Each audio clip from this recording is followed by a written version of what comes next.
Hello everyone, welcome back. Today I am showing off a battle that I had myself in the Lion here a few weeks ago. It was a battle that I thought was quite enjoyable, and let me tell you a little bit about this Lion real quick if you're not familiar with it. It was one of the assembly shop vehicles last year, I believe, and it's a vehicle that I've played quite a bit since then. Actually, one of my most played vehicles since I got it. I'm surprised by how much I enjoy it, even though for some reason I can't figure out if I like this tank. I like it, but I can't figure out if it's a good vehicle or just an okay vehicle. It seems like it kind of depends on the situation a little bit. So this vehicle, it has a 4-round auto reloader with a 4-second intra-clip reload between each shell. And even though this magazine does hold 4 shells, it's best to treat it in most situations like it's actually 3 shells. Don't mind me crashing into a wall. I'm going to get shot for that. But even though this tank has very little armor, luckily my gun took one for the team there and stopped a shell all by itself. But the reason you'd use this as a 3-shell auto reloader instead of the 4 is because the 4th shell takes forever to reload, as you'll see here. So I'm going to fire off my last shell here in just a moment, and you're going to see that it's going to take me a very, very long time for me to reload that last one after this right here. There we go. I still have 16, 15, 14 seconds for the first shell to come back. Now, if you fire off just 3 shells, that 3rd shell is actually the quickest one to reload on its own, so you'll have the highest DPM there. So unloading multiple shells into your opponents is typically not a bad idea, and unloading the 4th one is usually a really bad idea, unless you want to get that final kill off like I did there, and you think that you're going to be safe for the next 30, 40, 50 seconds to do a proper reload. Now, in this battle, I'm pushing up away from where I was. I was a little bit worried that something was going to come from that heavy flank behind me and shoot me from the ridge, and I'm not sure if I'd even spot what it is there until I had already been shot by it. I didn't feel like losing all those hit points for nothing. It was a bit of a risk being here. Me and my platoon mates, who are Binge One and TV Rays, were also concerned about that. I'm thinking at this point that now that we've put a major dent in the enemy forces that have come into the Abbey here, and that everyone on the enemy team has been spotted, so we know that nobody is sitting back in their base, that it might be time to push up a bit.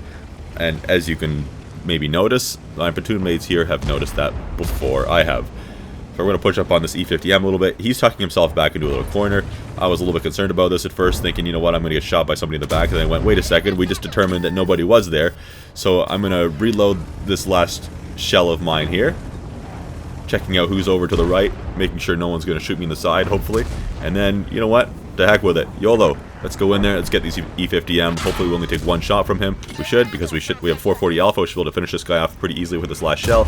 And no, we low roll, and he survives. But luckily, Binjuan there in the STV-1 manages to keep us from taking a 2nd shell from that E50M that I thought for sure we were going to take. Now there is guys over on our right there. You can see me look at them. I'm thinking that they might be able to hit us inside. It's hard to say if there's 1 or 2 of them with those angles.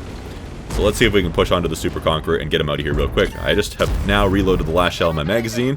So let's see if we can unload it into this guy as quickly as possible. It's a shame that it is 4 seconds between each shell in this tank, and that means that certain tanks with a fast rate of fire, say like an Object 140, or even the Super Conqueror has a pretty good rate of fire.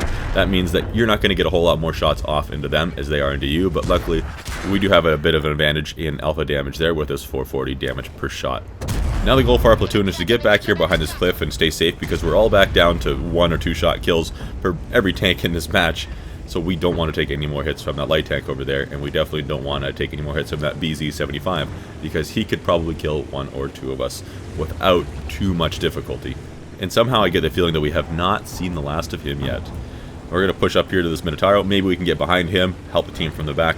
It looks like maybe they could use a little bit of assistance, although I'm sure they probably have it under control themselves.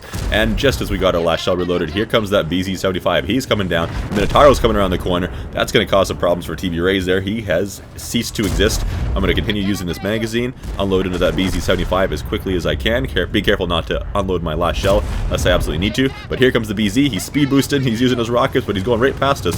He's not able to get his gun past us. But oh no! We just did a 350 damage roll with this 440 damage per shot gun. Oh no! That means that now we're going to need 1 more shell to finish this guy off, but there's no way we're going to out-reload him. And unfortunately, we don't get some sort of really weird bounce. We were really hoping for a miracle there. But in the end, it doesn't matter too much. Our team does manage to take home the victory and eliminate all the other enemy vehicles, with only losing 3 more vehicles themselves. And we managed to have a pretty solid game ourselves, picking up 5,300 damage.